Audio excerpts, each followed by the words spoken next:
오늘 말씀의 제목은 그리스도인의 자유, 혹은 그리스도인의 신체의 자유, 이런 제목으로 말씀을 나누겠습니다. 앞서서 바울은 교회 안에서 있었던 음란한 죄나 소송의 문제들을 거론을 하면서 불의한 자는 하나님 나라를 상속받지 못한다는 말씀을 하셨죠.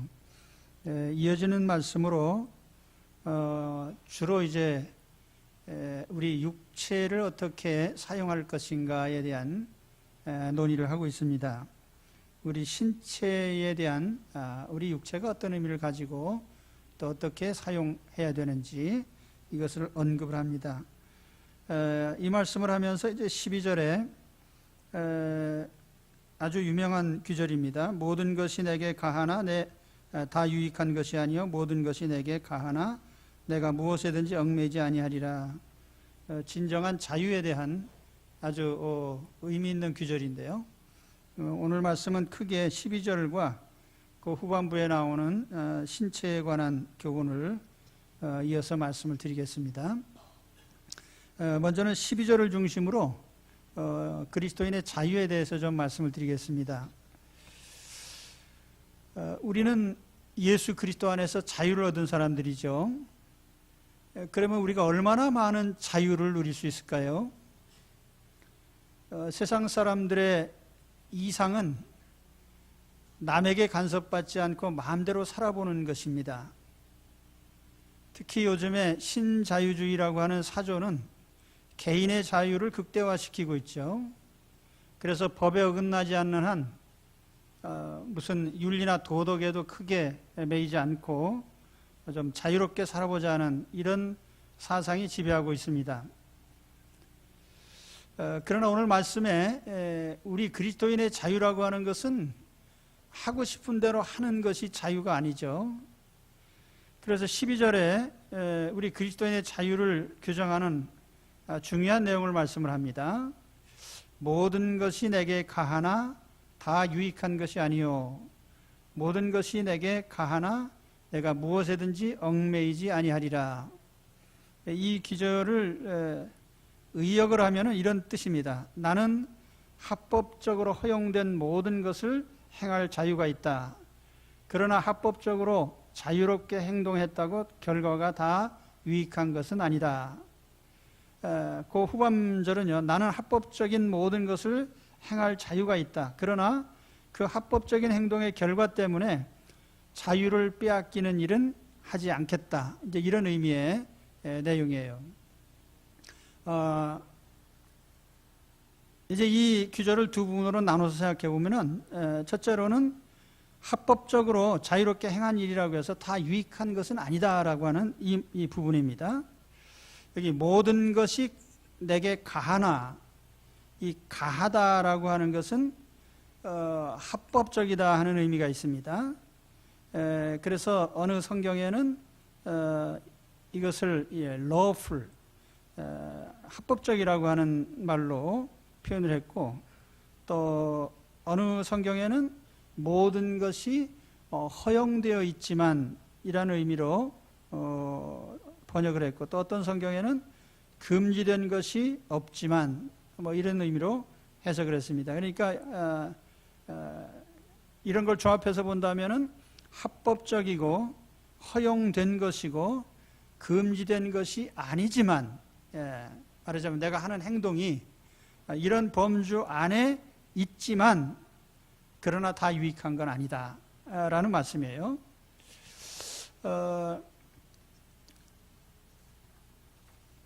우리가 세상에서 합법적으로 허용된 것이라고 해서 우리에게 다 유익한 건 아니죠. 자, 이제 대표적인 예가 오늘 뒤에 나오는 이 매춘의 경우입니다.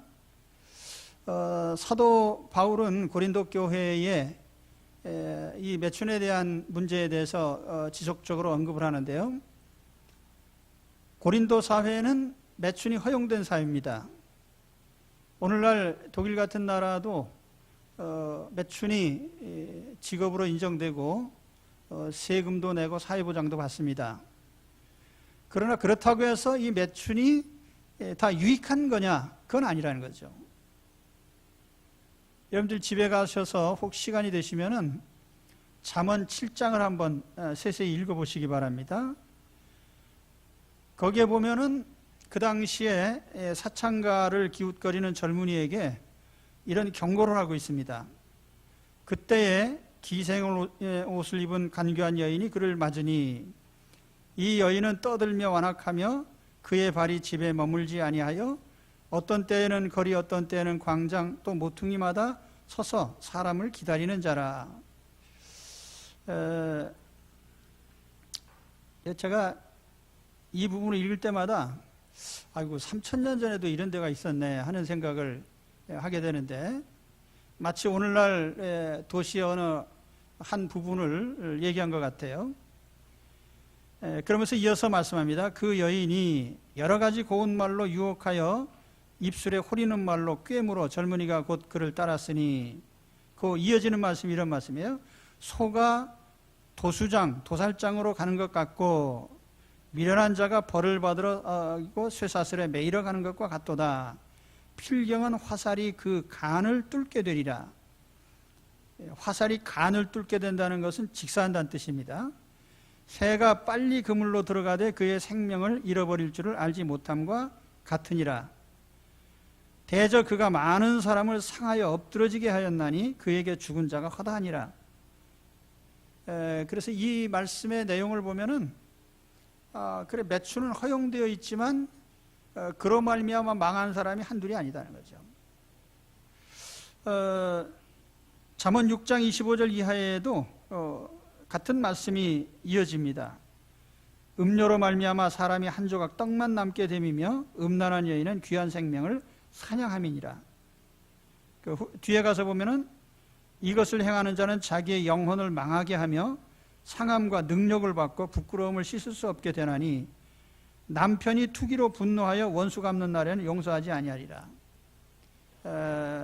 다시 말하면은 기혼자가 바람을 피우면은 그 배우자에게 인정사정 없는 보복을 당할 수도 있겠다. 그런 말이죠.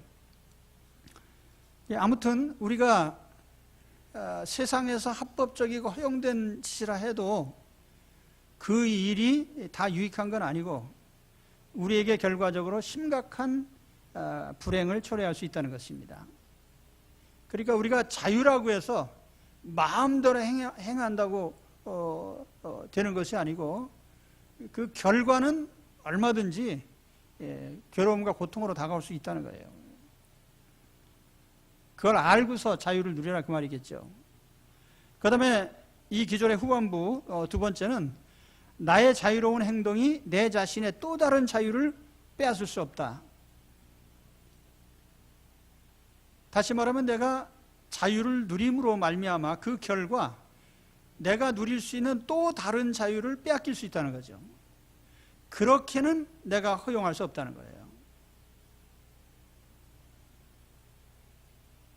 자, 예를 들면 매춘의 자유를 누리다가 일평생 에이즈의 노예가 될 수도 있습니다. 또 어떤 사람이 남의 거 훔치기를 즐겨서 자유롭게 남의 물건을 가져갈 수는 있는데 그 결과로 10년 동안 감방에 들어가서 지낼 수도 있겠죠. 조폭 좋아하는 사람들은 폭력 행사 마음대로 해도 좋은데 아마 생애의 절반 정도는 감옥에서 보낼 겁니다. 그러니까 우리가 그 후반부에 나타난 결과, 자유로운 행동의 결과로 나의 또 다른 자유를 박탈당한다면 그게 무슨 자유냐 이거죠.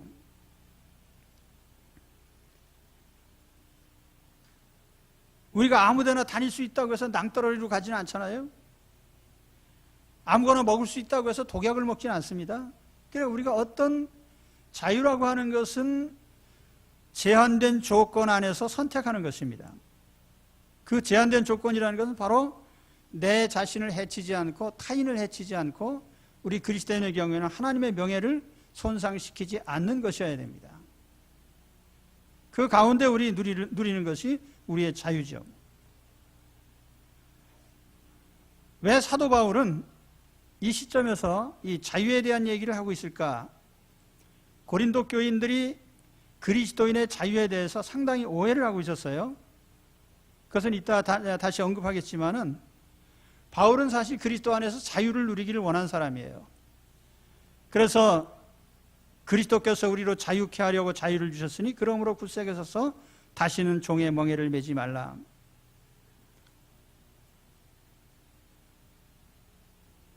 바울은 그리스도인으로서 어디에 인간에게 또 인간의 법에 매이는 것에 대해서 원치 않았어요.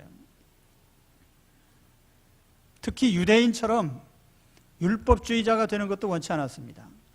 그래서 바울이 특별히 자유를 얘기할 적에는 이러한 자유를 얘기한 것입니다. 예를 들면 유대인들이 밖에 나갔다 들어오면은 손을 씻어야 된다. 결례법이죠.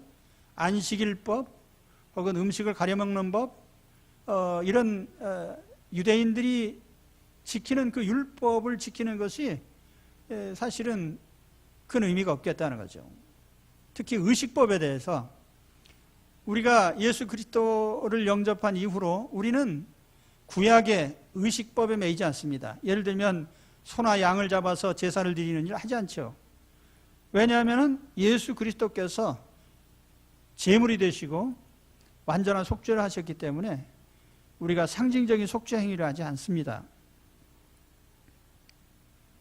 또 우리 그리스도인의 자유라고 하는 것은 우리가 세상에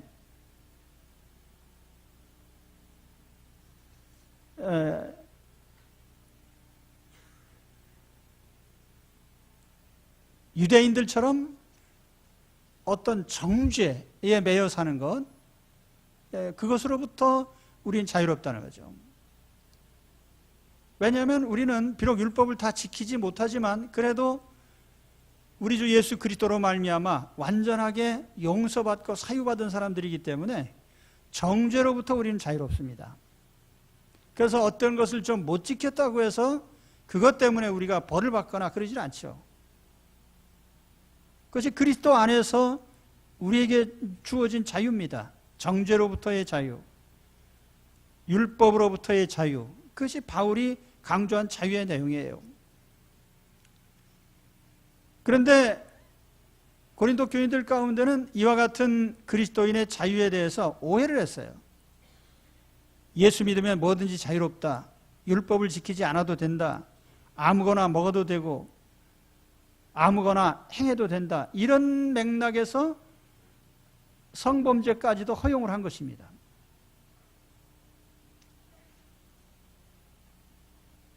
또 당시에 보면은 그리스도인 가운데에 반도덕주의자들이 있었어요. 이게 이제 잘못된 신앙인데 오늘날에도 이제 그런 사상을 가진 사람들이 있습니다.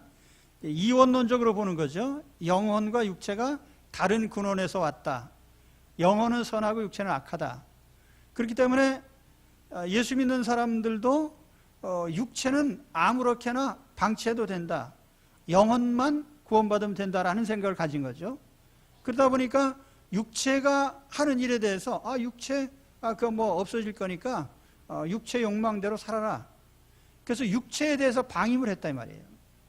이 스토리가 어디에 나오느냐 하면은 유다서에도 나오고 베드로서에도 나옵니다. 그래서 예를 들면 베드로후서 2장에 보면 베드로 사도가 이런 사람들을 가리켜서 뭐라고 했느냐 하면은 너희 중에도 거짓 선생들이 있으리라.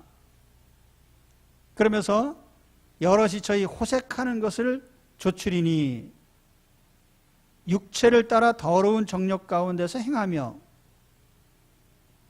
이성 없는 짐승 같아서 낮에 연락을 기쁘게 여기는 자들이고 음심이 가득한 눈을 가지고 범죄하기를 쉬지 아니하고 굳세지 못한 영혼들을 유혹하여 탐욕에 연단된 마음을 가진 자들이다. 이렇게 이제 아주 극단적인 말로 베드로 사도가 책망을 했는데, 이 사람들이 뭐냐면은 육체 욕망대로 살아라 라고 이렇게 가르치는 거짓 선생들이 교회 안에 들어왔단 말이에요.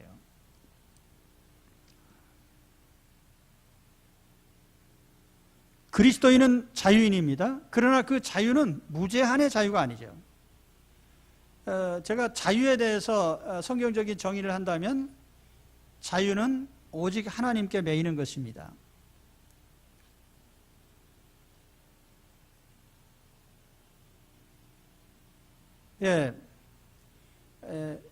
저에게 자유를 정의하라고 하면 그거밖에 없어요.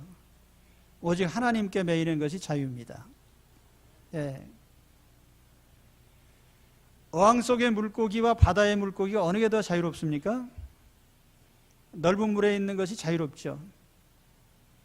우리는 하나님의 법의 지배를 받을 때에 우리의 양심과 마음과 인생이 가장 자유로운 삶을 살 수가 있습니다. 그러나 하위법에 매여 살면, 가령 세상법에 매여 산다고 하면 오직 세상 법이 금하는 것, 그 외에는 자유롭게 할 수 있다고 착각을 하기 때문에 육체의 쾌락을 따라 살다 결국은 인생 전체를 얽매이는, 그러니까 오늘 바울이 그랬잖아요. 내가 자유를 누리는 것 때문에 나는 얽매임을 당하지 않겠다는 것이죠.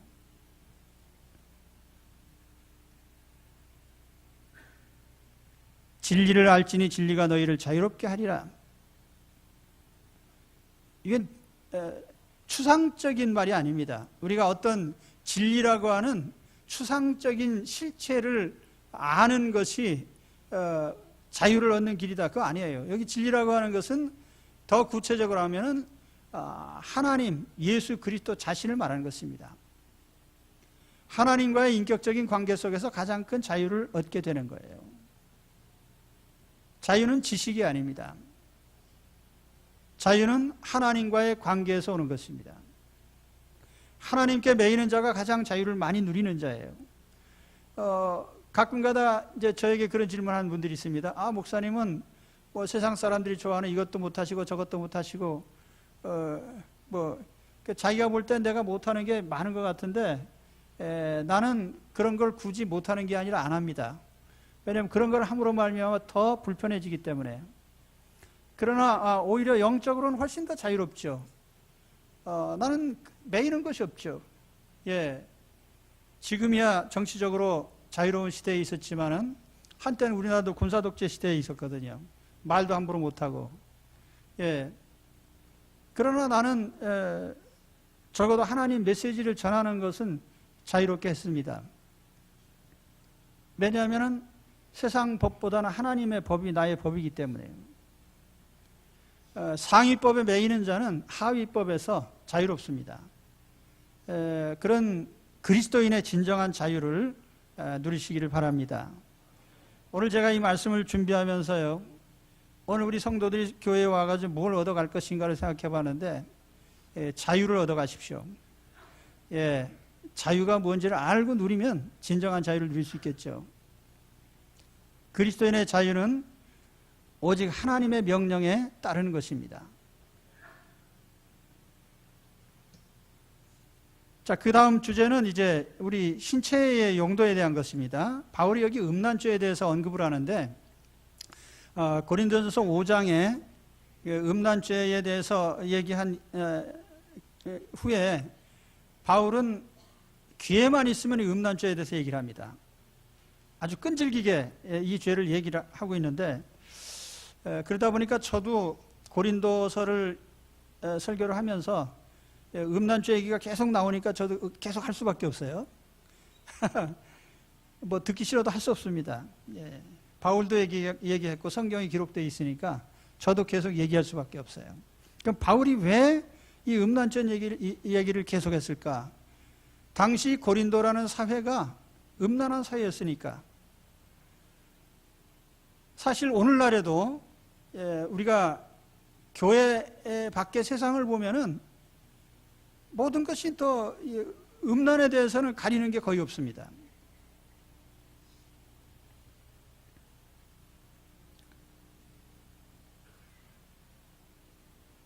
근데 보세요. 바울이 고린도의 교회를 개척해서 세웠습니다.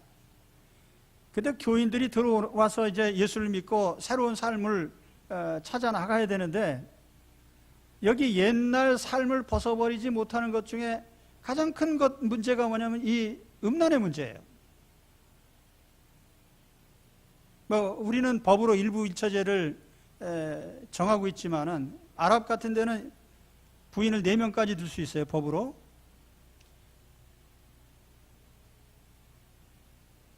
만일 그 사회가 그런 법을 만들었다면 어떻게 되겠어요? 가령 아랍 세계에 가서 일부 다처는 죄입니다라고 100번 말해도 소용없는 거죠. 그러나 계속 말해야 되겠죠. 잘못된 거니까. 제가 라스베가스에 가서 밤새도록 고민을 하다 왔습니다.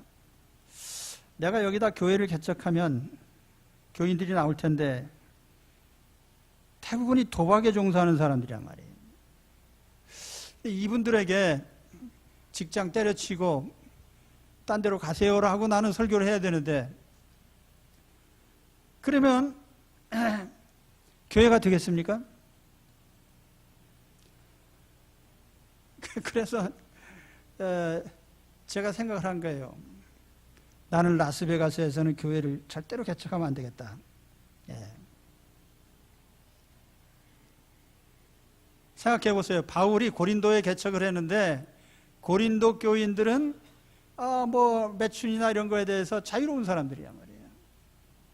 교회 안에 들어왔지만 이 문제를 해결을 못하고 있는 거예요. 그러니까 바울이 계속 얘기를 하는 거죠. 그렇죠? 우리가 육체에 대해서 잘못 알고 있는 것이 몇 가지 있는데, 첫째로 내 육체의 소유권이 내게 있지 않습니다. 하나님께 있습니다. 19절 20절에 보시면 너희는 너희 것이 아니라 값으로 산 것이 되었으니 그랬어요. 본래부터 우리의 몸은 우리 것이 아닙니다. 소유권이 하나님께 있죠. 창조주 하나님께 있어요. 더구나 그리스도인들은 예수님께서 비싼 생명을 던지시고 목숨을 던져서 산 그런 사람들이에요. 목숨으로 매입한 사람들이 그리스도인입니다. 우리의 소유권이 하나님께 있어요. 두 번째로 우리가 잘못 알고 있는 것은 우리의 신체의 용도, 신체를 사용하는 그 사용에 대해서도 소유권자이신 하나님이 규정을 하고 있어요. 그래서 아무리 세상 법에 합당하다 할지라도 하나님 법에 어긋나면 안 되는 것입니다. 왜냐하면 우리가 하나님 소유이기 때문에요. 형제들아, 너희가 자유를 위하여 부르심을 입었으나 그러나 그 자유로 육체의 기회를 삼지 말고 오직 사랑으로 서로 종노릇하라. 그리스도인은 그 자유를 통해서 육체의 방종에 빠지면 안 된단 말이에요. 그리고 우리가 세 번째로 육체에 대해서 잘못 알고 있는 것은 신체의 욕구 충족이 곧 행복이라고 하는 잘못된 생각이죠. 자, 우리 신체의 욕구가 뭡니까? 식욕이 있습니다. 성욕이 있습니다. 어떤 아름다움을 추구하는 미적인 욕구가 있습니다. 그런데 이런 것들을 추구할 때 행복하다고 생각하는 그것이 잘못됐다는 거예요. 성경은 반대로 얘기를 합니다. 로마서 8장 13절에 보면 너희가 육신대로 살면 반드시 죽을 것이로되 영으로서 몸의 행실을 죽이면 살리니. 자, 여기 세상 사람과 그리스도인의 삶의 방식이 완전히 달라요. 세상 사람은 어떻게 생각합니까? 육체가 원하는 대로 사는 것이 행복한 것이다. 식욕도 채우고 성욕도 채우고 미적인 욕망도 채우고 이게 행복이다. 근데 성경은 어떻게 말씀하죠? 너희가 육체의 욕망대로 살면 반드시 망한다. 그래서 영으로, 우리의 영으로 육체를 제어하라 말이죠. 이것이 그리스도인의 삶이거든요. 그러니까 우리가 등급으로 보면은 우리는 영혼 아래 육체가 있는 사람들이에요. 우리의 영혼이 육체를 지배해야 돼요. 그런데 육체가 영을 지배한다. 그러면 잘못된 것이죠.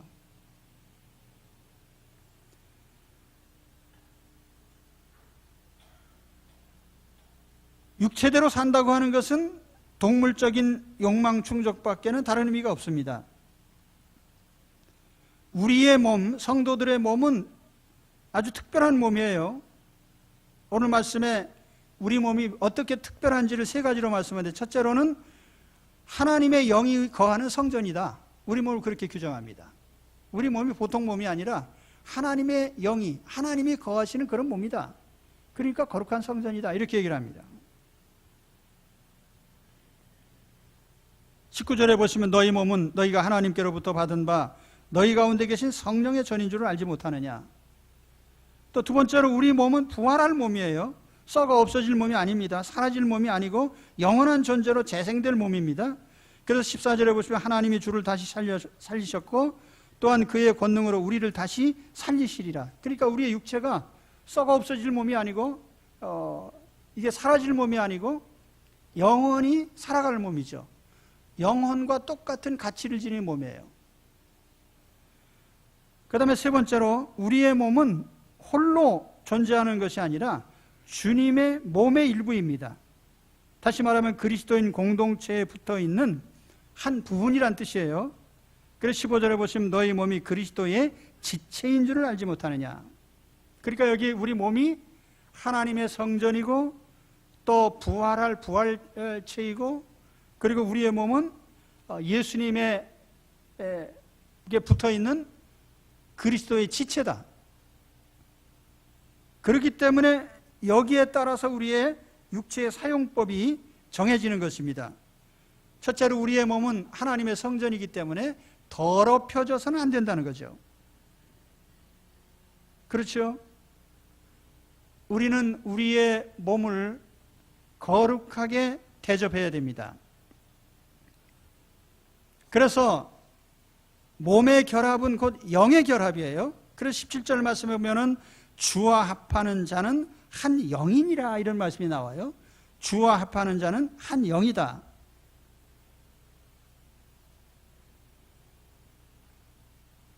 몸의 결합이 곧 영의 결합이란 말이에요.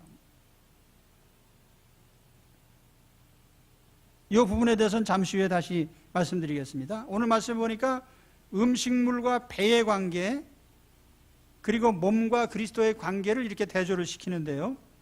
자, 음식물은 배를 위해 있고 배도 음식을 위해 있다 이렇게 얘기를 합니다. 우리의 배라고 하는 게 이제 위를 말하는 거예요. 우리 위. 위는 음식물을 소화시키기 위해서 있는 거죠.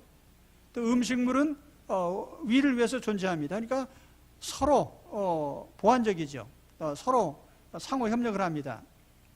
그런데 우리의 몸은 우리의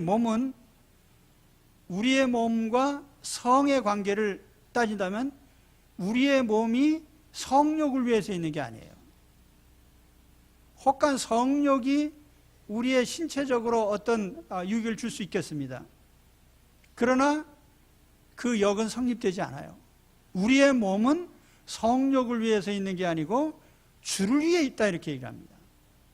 그렇기 때문에 관계가 다른 거예요.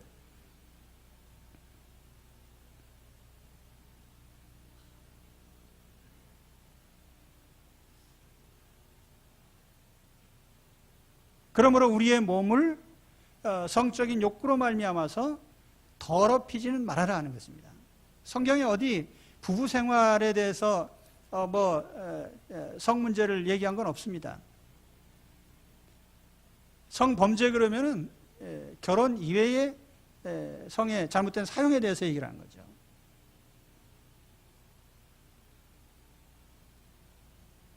그렇기 때문에 성욕은 제어해야 되는 욕구입니다. 그것으로 말미암아 몸이 더럽혀지는 단계까지 가서는 안 되는 것이죠. 그 다음에 두 번째로 우리 몸은 부활할 몸이기 때문에 사라질 것처럼 사용해서는 안 됩니다. 영혼만 영원하고 육체는 함부로 대해도 되는 것이 아니고 우리의 육체 또한 소중한 것이에요.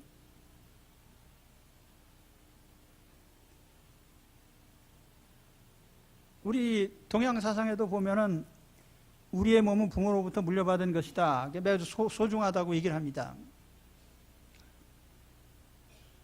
그런데 성경의 말씀에 보면은 우리의 몸은 땅에서만 존재하는 몸이 아니고 부활할 몸이고 그렇기 때문에 영원한 가치를 지닌 몸이죠. 그래서 거기에 합하게 우리의 육체를 대접하라는 것입니다. 그 다음에 세 번째로 우리의 몸은 주님의 몸에 붙어있는 지체이기 때문에 우리 몸만 따로 뚝 떼어내가지고 쓰지 말라는 거죠. 다른 말로 하면은 공동체의 유익을 위해서 써라 그 말입니다. 자, 결혼하면 가정 공동체가 생기죠. 우리 몸을 나 혼자의 목적에 쓰지 말고 결혼한 사람은 배우자를 위해서, 자녀를 위해서, 혹은 가족 공동체를 위해서 내 몸을 쓰게 되어 있습니다. 교회 공동체 일원이 됐다면 하나님 나라의 일원으로서 하나님 나라의 공동체를 위해서 써야 됩니다. 나 혼자만 뚝 떼어가지고 따로 쓸 수는 없는 거예요. 현대는 개인주의가 너무나 발전되어 있기 때문에 이 개인주의가 이 미래 인류를 망치는 아주 중요한 요소가 될 겁니다. 이미 사회가 붕괴되는 그 이면에는 공동체를 생각지 않는 개인주의, 이것이 이제 인류 사회를 이미 파괴시키고 있어요.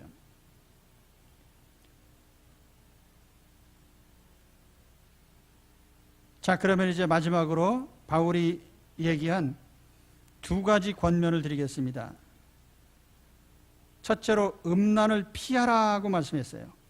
18절에 보면 음행을 피하라. 음란죄로부터 자신을 지킬 수 있는 가장 좋은 방법은 음란의 환경으로부터 피하는 일입니다. 그래서 피하라, 도망쳐라, 떨어져라. 죄를 이기는 세 가지 방법이 있죠. 마귀는 대적하라 그렇게 되어 있습니다.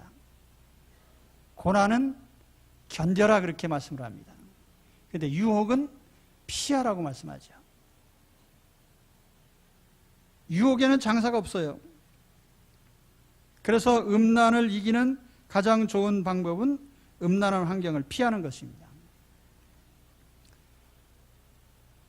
요셉은 보디발의 아내가 끈질기게 유혹을 했습니다. 성경에 보면은 처음에는 자꾸 눈짓을 했어요. 윙크를 하는 거예요. 계속. 그래도 모른 척 하니까 그 다음에는 붙잡고 늘어졌어요.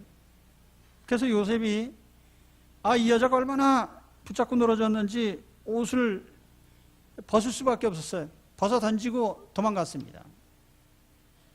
오해를 사면서까지. 그런데 반대로 다윗은 어떻게 했습니까? 지붕에서 이렇게 보니까 저 건너편에 남의 집 담장너머로 목욕하는 여인이 보였어요. 그럼 어떻게 해야 되죠? 성경 원리대로 하면 얼른 눈을 돌려야 되는데 다윗은 어떻게 했습니까? 유심히 구경하다가 누군지 알아봐라 하는 단계까지 나갔어요. 그래서 그게 아무개의 아내입니다 그랬더니 그 남편을 갖다 전쟁터에 내보내 죽이고 그 아내를 뺏어왔죠. 그때부터 다윗의 인생은 내리막길이 됩니다.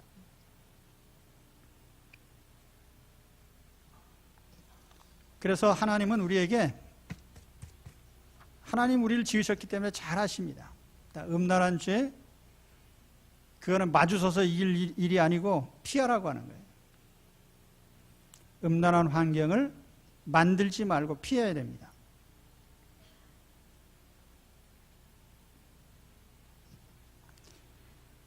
정말로 많은 세상 사람들이 음란죄로 빠져 있지만은, 그러나 제가 예수 믿고 목회하는 기간 동안 한 30여 년 지나는 동안에 많이 봤어요. 예수쟁이들이 바람피는 거예요. 그리고 망가지는 거예요. 거기엔 직급도 없습니다. 오래 믿은 사람, 짧게 믿은 사람 없다고요. 구별도. 그렇기 때문에 오늘 말씀처럼 내 신체를 정말 잘 쓰셔야 돼요. 음란죄로부터 보호하십시오. 지키십시오. 그것은 그런 환경으로부터 도망가는 것입니다. 피하는 것입니다.